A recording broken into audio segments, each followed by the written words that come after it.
고객에다 그럼 이거 이자 좀 더 줘야 돼 진짜. 그냥 넣어놓는 게 저는 지금 예를 들면 어디 주식계좌에 넣어놓으면 이 예수금이 늘어나진 않죠. 이자 안 주죠. 아, 거의 없지. 거의. 아 근데 여기는 이제 준다 이거죠? 3.15나 주니까. 외화는 4.45%. 이거는 뭐 그냥 설마 또 이거 광고했다고 또 뭐라 하진 않겠지. 근데 이거는 내가 볼 때는 예수금은 그러네. 지금 쉬는 노는 돈인데. 지난 6일 동안에는 꽤 아 그때도 돈 준다는 거죠. 당연히 주죠. 네. 자, 서강대학교의 김영희 교수님 모시죠. 어서 오십시오.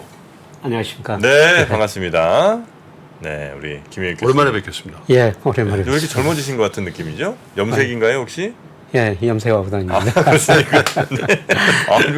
너무 이렇게 그걸 머리가 검어지셔서 깜짝 놀랐어요. 아유, 자, 좋습니다. 3분기가 끝났습니다. 이제 연휴와 함께 3분기가 끝났고 이제 4분기가 이제 벌써 시작이 됐는데 일단 지난 3분기 동안에 국내 주식, 해외 주식 이렇게 좀 정리를 좀 해볼까요? 예, 뭐 지난 9월에는 주가가 많이 떨어졌지만 그래도 올 3분기까지 보면요. 네. 이게 제가 전년 말 대비 주요 구역 주가지수 상승률 한번 그려본 거거든요. 예, 9월 말까지 나스닥이 26%, 네. 우리 코스닥이 24% 제일 많이 올랐습니다. 예, 그리고 평균이 한 9.3%인데요. 야, 근데 이게 흡사하네요. 나스닥, 코스닥의 상승률도 흡사하고 예. 코스피와 저 S&P의 상승률도 아주 흡사한데요. 예, 그렇습니다. 우리 주가와 미국 주가. 예, 그런데 코스닥, 나스닥이 올해 들어서 제일 많이 올랐는데요. 예, 사실 그 작년에 이 두 주가 지수가 제일 많이 떨어졌었습니다. 예, 맞습니다. 예, 그래서 상대적인 뭐 올해 그 저평가된 상승 국면이다 이렇게 보실 수가 있을 것 같습니다. 예, 그리고 세계 주요 주가를 보면요, 뭐 코스닥, 나스닥 다음으로 일본, 대만, 독일 경제 나쁘다는데 독일 주가가 우리 코스피보다 거의 비슷하게 올랐거든요. 예, 이거는 이나들 공통적인 특징이 그 제조업 중심의 국가거든요. 제조업 경기가 굉장히 안 좋지만은 아마 내년에는 제조업 경기가 회복될 것이다.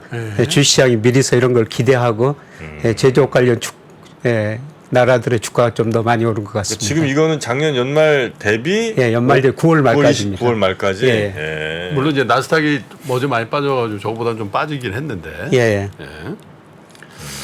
야, 근데 홍콩은 뭐야 도대체 뭐예요? 홍콩 혼자 저렇게 마이너스 10%예요? 예, 중국 때문에 홍콩은 그런가? 그동안 저 금융 중심이었는데요. 예. 예, 최근에 그 싱가포르 다녀온 사람들 이야기를 들어보니까 싱가포르는 막 건물 건축하고 있대요. 홍콩에서 금융이 홍콩에서 많이 빠져나와. 싱가포르로 옮겨가면서 헤드쿼터 아시아 헤드쿼터 예. 빠져나와야지. 많이 빠져나와요. 그게 서울로 가야 되는데 왜 싱가포르로 가? 그래요. 글쎄 그게 우리가 서울로 왔으면 정말 좋았을 텐데요. 이 기회 좋은 기회를 한번 놓치지 않나 그런 생각이 날씨로만 듭니다. 따지면 서울이 훨씬 좋거든. 싱가포르보다요? 싱가포르 너무 덥지. 싱가포르 더워요. 하긴 서울도 덥긴 하지만. 자, 경기 얘기를 좀 해봤으면 좋겠습니다. 예, 오늘 아침에 그 8월 산업활동 동향이 발표가 됐거든요. 예. 근데 지난 7월에는 생산, 소비, 투자 다 같이 감소했는데 이번 8월 보니까 산업 생산이 전월비 2.3% 증가했고 소비는 좀 감소했어요. 예. 투자도 좀 증가했고 좀 증가하는 현상이 조금 개선되는 조짐은 나타나기는 나타났습니다. 그런데 제가 주식시장을 볼 때는 늘 그 선행지수 순환 변동치를 보자. 이 그림을 한번 보시면요. 크게 보면 그러니까 선행지수 순환 변동치가 우리 코스피하고 방향이 같거든요. 예. 그래서 선행지수 순환 변동치가 이게 통계청 건데요. 2021년 6월을 정점을 치고 계속 하락했죠. 그리고 우리 코스피도 같이 떨어졌고요. 그런데 제가 올해 이게 한 3, 4월이 저점일 것이다. 이런 말씀을 드렸습니다만은 일단 4월이 그 저점이 나온 것 같습니다. 그리고 7월까지 증가하다 오늘 8월 데이터 방금 전에 나온 데이터 보니까요. 뭐 7월하고 좀 보합이 나왔습니다. 99.3으로요. 네. 그런데 구성 내용을 보니까 요새 건설이 정말 안 좋지 않습니까? 경기 선행지수 순환 변동치라는 걸 구성하고 있는 요소들이 뭐죠? 그게 장단기 금리차, 코스피 그다음에 경제 심리 지수, 그다음에 수출액, 그다음에 건설 수주액 그런 것들이. 이런 것들이 쭉 구성 7개 지표로 구성되어 있는데요. 특히 그 건설 수주액이 21%나 감소해가지고 선행지수가 7월에는 정체를 보였습니다만은 저는 뭐 상승 과정에서 정체가 아닌가.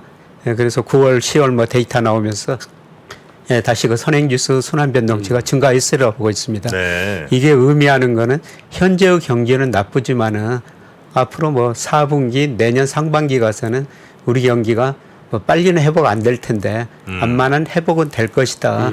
이 선행지수 의미가 그거라고 보고 있습니다. 그래서 이런 의미에서 제가 올해는 그래도 주가가 그 조정을 보일 때마다 좀 비중을 늘려주시는 게 좋을 것 같습니다. 이런 말씀을 드렸고요. 네. 그래서 제가 뭐 오다 보니까 언제 왔나 여기 3% 보니까 7월 초에 왔었더라고요. 그때 이번 조정 보일 겁니다. 이번 조정 국면에서 주식 비중을 좀 늘리시는 게 좋을 것 같습니다. 이런 말씀을 그때 드렸었던 것 같은데. 그런데 지금 조정이 왔는데 아직도 좀 조정이 더 남아 있는 것 같습니다. 그러니까 지금 이제 조정 구간이라고 보고 계시는 거고요. 예. 요 좀 더 남아 있는. 끝나면 다시 위쪽으로 우리 박사님은 보고 계신 거예요? 예, 그렇습니다. 저는 뭐 특히 11월, 12월에는 뭐 제가 가지고 있는 경상수지나 선행지수, 그다음에 일평균 수출 금액 이런 거를 그래요? 예상해 보면 다 주가 지수가 상당히 좋게 나오거든요. 그래요? 예, 그래서- 분위기는 이렇게 안 좋은데? 예, 현재는 안 좋습니다. 네. 저는 뭐 주식 비중을 서서히 늘릴 시기가 아닌가 그렇게 생각하고 아니, 있습니다. 안 좋을 때 뭐 좀 적극적인 마인드를 하고 좋을 때 좀 소극적으로 해야 되지. 이게 우리 박사님께서 사실 다른 분들이 막 좋다고 할 때도 좀 이렇게 안 좋은 혹은 뭐 이렇게 좀 보수적인 입장을 또 우리한테 또 알려주셔서 뭐 그런 때가 또 있지 않았습니까, 그죠? 예, 저는 뭐 선행지수 순환변동치나 뭐 일평균 수출 나중에 아니 근데 보여드리겠습니다. 박사님 그냥 그렇게 하시는 거 아니에요? 뭐 이런 지표나 이런 거는 그냥 검증을 하는 거고 방송이나 이런 거 보다가 한참 후배들이 다 좋다 그러면 난 안 좋다고 해야지. 설마 후배들이 다 안 좋다고 안 좋다고 하면 난 좋다고 해야지. 이렇게 경험칙으로 한 3, 40년 경험칙으로 그게 맞더라 이런 생각 하시는 거 아니에요? 뭐 그런 측면 그거라서 그런 지표를 보니까 검증이 돼. 데이터로 그냥. 네네. 근데 뭐 그게 사실이죠. 모든 사람이 안 좋을 때 주가가 항상 바닥이었고요. 아니 제가 그냥 이 진짜 대중하고는 반대로 가야 된다라는 측면을 강조드리려고 예, 맞습니다. 일부러 이렇게 말씀 한번 예. 해보는 거예요. 자, 그래서 이제 경기지수 순환 변동치를 보니까 지금 4월쯤에 저점 찍고 올라가고 있고, 요게 이제 주가에 반영되는 거는 대충 한 연말쯤으로 이렇게 보고 계시는 건가요? 예, 주가도 이번에 주가가 좀 빨리 올랐죠. 예, 주가가 지금 빨리 오르다가 선행지수 순환변동 오르는 속도보다 주가가 좀 빨리 올랐거든요. 그래서 조정을 이제 가는 그 거군요. 거리를 지금 좁히는 과정이다. 이 거리가 저는 조만간 좁힐 만큼 좁아졌을 것이다. 예, 그러고 나서 아마 4분기 중후반에 저는 경기가 탄력적 그럼 좋아진다는 뜻인데 예. 경기가 좋아진다고 보는 가장 큰 원인은 어디서 찾으십니까? 예, 저는 수출 쪽에서 찾고 있습니다. 수출이요? 예, 사실 우리 GDP에서 수출이 차지하는 비중이 작년 기준으로 실질 GDP 기준으로 45%였거든요. 거의 절반이네요. 예. 예, 그런데 이 그림 보면은 네. 예, 제가 그 10월, 11월, 12월 수출은 예상치를 한번 넣어봤습니다. 그런데 우리나라 그 수출은 G20 선행지수하고 거의 같은 방향이거든요. 예, 그런데 우리 선행지수도 증가세로 돌아섰다고 말씀드렸습니다만 이거는 OECD 기준인데요. G20 국가 선행지수도 이미 돌아섰어요. 이게 앞으로 G20 국가들 네. 평균적으로 경기가 회복된다는 겁니다. 네. 예, 그래서 수출 증가율이 지금 그 9월까지는 마이너스였는데요. 제가 10월에서 12월까지 전망치를 넣어보니까 이거는 물론 제 모델에서 나온 전망치입니다. 3개월 이동 평균이 네. 5% 이상 증가하게 나와요. 이게 저는 의미가 있다고 보고 있습니다. 그동안 우리가 거의 1년 동안 수출이 감소했고요. 특히 최근과 3개월 동안 수출이 감소하면서 무역 수지가 흑자나니까 네. 뭐 불황형 흑자다. 수입이 더 많이 감소하면서. 그런데 4분기 가면은 이 수출이 증가하면서 저는 한 4분기에 우리나라 무역 수지 흑자가 90억 달러 정도 흑자나리라고 보고 있습니다. 그렇다면 4분기 통으로. 예. 한 수출이 5% 이상 증가하면서 무역 수지 흑자가 90억 달러 정도. 네네. 내올 30억 달러 정도 될 거라는 거죠. 그것도 좀 보수적으로 보신 거네요. 지금 올해 어디죠? 9월 달에 40억 37억 달러 흑자 났죠. 37억이니까. 예. 그거보다도 더 보수적으로 보신 예. 거예요. 그래서 아마 4분기에는 불황형 흑자라는 단어가 좀 없어질 들어갈 거다. 것 같습니다. 예. 수출이 증가하면서. 이게 우리 경제 성장률을 올리는데 가장 크게 좀 기여하리라 보고 있습니다. 만약에 그렇게 수출 주도형 경제 회복세가 보인다면 예. 뭐 지수는 이제 뭐 아까 교수님께서 선행지수에 지수 들어가 있으니까 당연히 좀 반등하고 올라갈 텐데 예. 그때는 우리가 투자를 뭘 해야 됩니까? 그러면 뭐 경기 관련주죠. 예. 예, 최근에 그 수출 동향 보면 그동안 우리나라 반도체가 정말 안 됐었고 예. 중국으로 수출이 안 됐었습니다. 그렇죠. 근데 우리나라가 반도체 수출 보면은 40%가 중국으로 가고 홍콩으로 15%가 가거든요. 예. 네. 55%가 중국 홍콩으로 반도체가 가요. 근데 그동안 중국 경제 안 좋다 보니까 중국으로 반도체 수출이 안 되면서 우리 수출이 상당히 어려웠던 거죠. 근데 최근 데이터를 보면은 반도체 수출 감소폭이 축소되고 중국으로 수출 감소폭이 축소됩니다. 저는 4분기에는 중국 반도체 수출이 약간 플러스로 돌아서리라 보고 있습니다. 네. 물론 뭐 기저 효과도 있겠지만요. 네. 그래서 당연히 그 경기 관련주 저는 반도체가 예. 그 말씀은 뭐 전자닉스 이런 것들이나 예. 거기에 관련된 부품 장비 뭐 예, 이런 그렇습니다. 반도체 관련 업종을 좀 관심을 가지시는 게 예, 좋을 것 같습니다. 쪽. 하긴 추경호 장관이나 이런 분들이 좀만 있어봐 좋아질 거야 이렇게 계속 얘기하는 것들이 이런 거 보고 이제 얘기를 하는 것 같다는. 예, 뭐 기재부 장관도 4분기에는 무역 흑자 수출 증가한다고 그러는데요. 뭐 예, 그리고 그 4분기 수출 전에 그 제가 우리 코스피하고 일평균 수출 금액하고 늘 그 말씀을 드리는데 비교 많이 하시죠. 예, 상관계수가 0.86이나 되거든요. 물론 코스피가 선행하지만은 예, 그런데 9월 그 일평균 수출이 26억 달러였어요. 그 전에 계속 한 22억 달러 안팎 유지했거든요. 그런데 이 그림에서 그 녹색선이 일평균 수출 금액입니다만은 9월 보니까 26억 달러로 네. 급증을 해버렸거든요. 예, 물론 뭐 10월에는 이 수준을 좀 넘어서기는 힘들 거라고 생각합니다만은 예, 그런데 이거하고 코스피하고 제가 이렇게 평가를 해보니까 8% 정도 일평균 수출에 비해서 코스피가 저평가됐습니다. 네. 지난번에 왔을 때는 이게 10% 넘게 가대평가됐었어요. 고평가였는데. 예, 그래서 그때는 주가 조정을 보일 겁니다. 이런 말씀을 드렸는데요. 근데 9월 데이터 넣으니까 한 8% 정도 코스피가 가소평가형에 들어서 버렸습니다. 이제는 주식을 팔기보다는 이 국면에서 유효한 의미 있게 상승할 만한 종목으로 비중을 좀 늘려야 예, 된다. 서서히 저는 늘려갈 때라고 보고 있습니다. 예. 그러나 이제 네. 한 방에 사진 말고 조금씩 이렇게 분할해서 예, 저는 뭐 11월 초까지 뭐 여기서 왔다 갔다 할 거라고 지금 보고 있고요. 11월 초까지 좀 비중을 늘려주시는 게 좋을 것 같습니다. 근데 저기 박사님 미국 예. 금리가 저렇게 4.8까지 가고 그러니까 예, 우리 경기만 수출을 중심으로 경기만 놓고 보면은 그렇게 될 것 같긴 한데 워낙 그 금융 시장의 여러 가지 환경이라는 게 좀 네거티브하다. 예, 예. 그 환율도 그렇고 또 달러 강세 인덱스 상승에다가 미국 금리 또 유가도 조금 반락했지만 어쨌든 90불 넘어가고 예. 그러잖아요. 예. 이런 거 보면 아직 좀 위험하지 않냐 이런 시각을 많이 얘기를 한단 말이죠. 예. 저도 뭐 한 2주 전에 한 신문에다 칼럼 쓰면서 미국 주식은 좀 조심하자. 미국은. 예, 말씀하신 것처럼 예, 미국 금리가 당분간 오를 수밖에 없다. 예, 그래서 주가도 떨어지고 예, 그 다음에 저는 경기 침체라고 보는데요. 예, 저는 4분기부터 미국 경제가 침체에 빠지리라 보고 있습니다. 네. 예, 특히 소비가 감소하면서요. 뭐 소비가 감소할 요인들이 여러 가지 있죠. 예, 미국 임금은 올랐는데 물가가 오르다 보니까 실질 가처분 소득은 정체되고 있고요. 예, 그다음에 미국 가계 저축률이 굉장히 많이 낮아졌거든요. 많이 돈을 써봐가지고 쓸 썼다는 돈이 거죠. 별로 없습니다. 신용카드도 많이 썼더라고요. 예. 그리고 금리가 오르니까 이자 부담도 많이 늘어났고요. 그렇죠. 예, 그다음에 최근에 그 신문에 나오는 학자금 대출 상한 엄청난 돈이더라고요. 예. 그게 한 1,000억 달러 1년에 추정이 되는데요. 네. 그거 그거 갚다 보면 소비할 돈이 그만큼 줄어든 거죠. 그래서 약 미국 GDP의 70%를 차지하고 있는 소비가 줄어들면서 4분기에서 내년 상반기까지는 미국 경제가 침체에 빠질 수 있다. 예.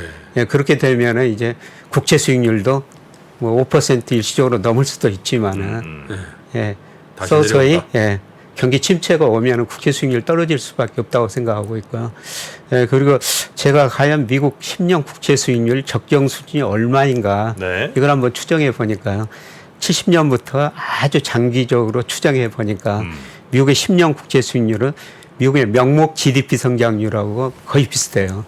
우리가 그 경제학 교과서에 보면 명목 금리는 실질 금리 플러스 물가 상승률이다. 실질 금리는 실질 GDP 성장률을 사용하거든요. 실질 GDP 상승 더하기 물가 상승이 결국 명목 GDP 성장률이에요. 그렇죠. 근데 미 의회가 추정한 것 보니까요. 명목 GDP 성장률이 4%예요. 그러면 4%가 적정 수준이다. 그래서 일시적으로 약간 거기를 오버 벗어났지만은 예, 사분기에 들어가죠. 미국 경제가 침체 조짐이 나타나면은 아마 국채 수익률도 서서히 하락하지 않을까 예, 그렇게 생각하고 있습니다. 미국 경기가 예를 들어 침체다 뭐 박살난다 이런 얘기가 나오면 사람들 심리가 지금 투자할 때 이런 생각은 못 할 것 같은데 그런데도 주가적으로는 더 상승의 여력이 있다고 보시는 거예요? 연말. 저는 미국 주식에서는 미국은 별로 셀. 그러니까 미국이 이렇게 셀인데 우리나라가 미국은 안 좋지만 우리는 좋을 거야. 이런 상대적으로 네. 미국 주가가 조정을 보일 때 우리 주가는 좀 더 덜 떨이라 보고 있고 왜냐하면 미국 주가는 제가 평가해 보니까 가대 평가돼 있고 예, 우리 주가는 좀 가소 평가 영역에 들었었거든요. 네네네. 그래서 제가 지난주에 저 국민연금 펀드 매니저들 강의하면서 예, 제가 분석해 보니까 앞으로 5년 혹은 10년은 예, 미국 주가보다는 우리 주가가 더 좋습니다. 예, 이런 말씀 드리면서 미국 주식 비중 좀 줄여주십시오 이런 말씀을 드리고 왔습니다. 뭐라 그럽니까? 에이 뭐 이러지 않아요 혹시? 그러니까 아마 우리 국민들 전체가 해외 주식 투자하는데요. 미국 비중이 61%고요. 네. 그다음에 유럽 비중이 15%, 중국 3, 일본 2.7이거든요. 네. 아마 국민연금도 60% 정도는 뭐 제가 추정하기에 그 해외 정도. 중에서 예. 그래서 미국 경제가 침체에 빠지고 앞으로 가대평가돼서 미국 경제가 좀 어려워질 겁니다. 이런 말씀을 드렸더니 한 분이 질문을 하시더라고요. 그거는 다른 지금 컨센서스하고 다른 의견인데 그 이유를 좀 구체적으로 설명 좀 해봐라. 네. 예, 그런 질문을 받았었습니다. 그래서 요 얘기 좀 해주셨어요? 예, 그래서 뭐 이런 이야기 저런 이야기 하고 특히 미국 뭐 주가가 가대평가됐다. 예, 그리고 지금 금리가 많이 올랐습니다만은 미국 S&P 500하고요. 미 10년 국채 수익률하고 시차 상관계수를 구하면은 미국 10년 국채 수익률이 19개월 S&P 500에 선행해요. 예, 그런데 미국 국채 수익률이 0.5%에서 지금 4.8%까지 올랐지 않습니까? 폭락한 거죠 가격으로. 그렇죠. 이 기간 동안 0.5%에서 지금 4.8% 오르는 그 기간 동안은 그 뒤로는 예, 미국 주가가 별로 안 좋을 거라는 겁니다. 근데 아까 작년에 미국의 나스닥과 코스닥이 가장 많이 빠졌고 비슷하게 빠졌고 예. 올해까지 나스닥과 오늘 장까지 감안하면은 예. 거의 상승률이 같아요. 예, 그 그렇습니다. 상관계수 거의 작년 올해까지는 100%예요. 거의. 예, 그러면 미국 주식이 정프로가 이렇게 질문하는 거라는 거죠. 예. 미국 주식이 고평가돼서 빠지는데 한국 주식이 뭐 보합이면 다행이고 들 빠지면 다행이지 이게 반대로 올라가냐 이런 거죠. 미국 주가가 빠질 때 우리 주가도 올라갈 수는 없는데요. 미국 주가가 빠질 때 우리 주가는 덜 빠지고 그다음에 미국 주가가 좀 반등할 때 네, 우리 더 올라가고. 주가는 예, 더 탄력적으로 오를 수가 있다는 겁니다. 예, 그래서 제가 1980년부터 장기 분석해 보니까 10년 단위로 수익률 분석해 보니까 미국이 좋았다가 우리가 좋았다 이 10년 단위로 사이클이 반복됐었어요. 예. 1980년대는 우리 3조 원이 있어 우리가 훨씬 좋았고요. 1990년대는 미국에서 그 IT 혁명이 있었죠. 미국 주가가 좋았고 2000년에서 2009년까지는요. S&P 500 올 평균 수익률이 마이너스 0.09%였습니다. 10년 동안 미국 주가가 제자리 걸음했다는 거예요. 그럴 때도 있었죠. 예. 근데 지난 10년은 미국 주가가 많이 올랐어요. 미국에서 유동성이 워낙 많이 풀려가지고요. 예, 그런데 그 결정 요인을 보니까 달러 지수였거든요. 뭐 당연한 일이지만 달러 지수가 강세일 때 장기적으로 미국 주가 수익률이 좋았고요. 달러가 약세일 때 우리 주가 주식 수익률이 좋았거든요. 그래서 최근에 뭐 달러 지수가 좀 많이 올랐습니다. 100에서 107까지 올랐는데요. 네. 예, 그런데 이게 단기적으로 보면 달러가 올랐는데 이게 중기 그래프를 그려보면요. 달러 지수가 작년 9월에 114였거든요. 근데 최근에 그렇죠. 100까지 떨어졌다가 지금 107까지 107 올라갔죠. 이죠. 예. 예, 저는 107, 뭐 여기서 크게 오르지는 않으라 보고 있습니다. 그러면 그 얘기는 원달러 환율도 지금 고점이라고 보시는 거네요. 예, 여기서 좀 더 오를 수가 있는데요. 그러나 예, 거의 고점 무렵에 와 있다고 예, 보고 있습니다. 지금 달러 살 필요는 없다. 예, 그렇습니다. 오히려 저는 지금은 달러 비중을 좀 줄여야 된다. 엔화는 어떨까요? 엔화도 달러 엔화도 가치가 지금 떨어지면 주말 가운데 또 저점 찍었는데. 예. 엔화가 지금 제일 저평가된 통화거든요. 그래. 예, 달러 가치가 떨어지면 상대적으로 엔화 가치는 오를 수가 있죠. 예, 그래서 지금 방금 전에 제가 블룸버그 컨센서스 보고 왔습니다만은 엔 달러가 지금 149 뭐 안팎인데 네. 연말에는 뭐 맞는 건 아닌데 143엔 뭐 내년에는 130엔대. 예, 방향은 엔 강세라는 겁니다. 그러면 달러를 살 바에는 엔화를 사는 게 예, 낫겠네요. 저는 그렇게 보고 있습니다. 지금은 엔화를 살 때다. 채권 사고. 예. 근데 채권은 저는 미국 채권보다는 우리 채권 사시는 게 더 좋다고 그게 생각하고 이제 있고요. 원이 강세가 될 원이 강세고, 예, 그 다음에 미국 물가 상승률보다는 우리 물가 상승률이 더 빨리 많이 낮아지고요. 떨어진다. 예, 그리고 굉장히 그 중요한 문제라고 생각합니다만, 아까 미국 명목 잠재 성장률이 미의에서 4% 된다고 추정했습니다만, 제가 우리나라 명목 GDP 성장률 3.7%예요. 네. 우리가 미국보다 성장률이 더 낮아지고 있다는 거죠.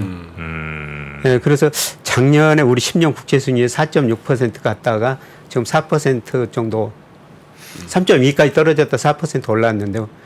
근데 미국은 작년 10월 고점을 넘어서지 않습니까? 예. 우리 우리 국채 수익률은 작년 10월보다도 지금 더 낮은 수준이에요. 네. 예, 그거는 우리가 채권 시장이 앞으로 우리 경제 성장률 물가를 반영한다. 네. 예, 저는 그 머지않아 우리나라 실질 잠재 GDP가 미국보다도 낮아지는 시대가 돌아하리라 보고 있거든요. 이런 의미에서 저는 미국 채권보다는 우리 채권 사시는 게 더 나을 것 우리 같습니다. 채권이 뭐 디폴트 될 가능성은 거의 없는. 예, 우리 저 GDP 대비 전국제도 45%, 미국 120%입니다. 네. 우리 정부가 훨씬 정말 좋은 건전합니다. 것 같아요, 이제. 자, 정리를 해보면 주식을 지금 파실 때는 아니다라고 김 박사님 보시죠. 특히 한국 주식은 만약에 주식을 조금 늘리시려면 중국 반도체 위주의 경기 관련 예. 두 개가 다 회복되는 게 겹치는 쪽에 방점을 두고 하셔라. 달러는 조금 고평가된 것 같다. 예. 그리고 미국 주식은 더 고평가된 것 같다. 우리 원화 환율 1,350원 부근이라면 고점 부근이라고 보니까 그렇게 대응하시고 오히려 엔화가 통화 중에는 가장 저평가로 보인다. 이렇게 정리를 해보도록 하겠습니다. 네. 자, 오랜만에 또 출연해 주셨는데 우리 김영익 박사님 또 말씀 귀 기울이는 분들이 굉장히 많네요. 네. 항상 반대로 가시는 역할을 해주시는 것도 저희 시장에는 후배들한테 도움이 되는 것 같습니다. 네. 자, 김영익 박사님 오늘도 대단히 고맙습니다. 네, 고맙습니다. 네, 긴 연휴 지나고 네. 저희가 이제 수요일 아침에 이렇게 여러분 찾아뵙고요. 야, 오늘, 내일, 모레 또 이러면 또 주말입니다. 예. 또 아까워? 아니 그 직장인 분들은 굉장히 좋겠어요. 뭐 이렇게. 굉장히 해피하시겠어요. 아니 근데 연간 공휴일 숫자를 제가 통계를 봤거든요. 네. 1등이 어디인 줄 아십니까? 공휴일 숫자? 네, 연간 나라별로? 공휴일 숫자. 네팔입니다. 우리는 중간쯤 되더라고요. 14일인가 뭐 그런데 많이 노는 건 아니에요. 중간쯤. 네. 네팔은 자, 네. 네, 우리 저 빨리 모닝. 네. 아, 참 빨리 이제 증시 개장하는 거 봐야죠. 저희는 내일 다시 뵙겠습니다. 함께 해주신 여러분 고맙습니다. 장 시작 전부터 종료까지 쏟아지는 수많은 뉴스와 정보들. 이 중에서 어떤 것이 투자에 정말 도움이 되는 정보일까요? 3프로의 증시 셔터맨 박근영 마스터가 직접 정보를 선별하고 투자의 힌트를 드립니다. 시간도 아끼고 투자 아이디어도 얻는 시간, 박근영 부장의 마켓 힌트와 함께 하세요. 자세한 사항은 3프로 TV 앱과 홈페이지를 확인하세요.